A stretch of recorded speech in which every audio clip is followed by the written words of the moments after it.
Welcome to Sweet Life Beat Life. We hope this video helps. You begin by verifying prerequisites and taking a safety step. Make sure your Windows 10 build is up to date and you are signed in as an administrator. This allows changes. Once done, create a restore point or export the registry so you can roll back if needed.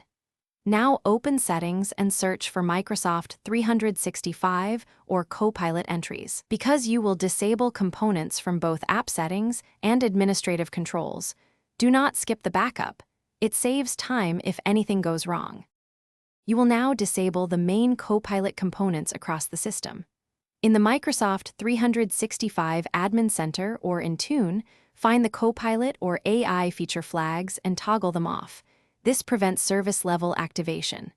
Then in Apps and Features, uninstall the Copilot app or disable its Office add-ins. Make sure to sign out and close Office apps so changes apply.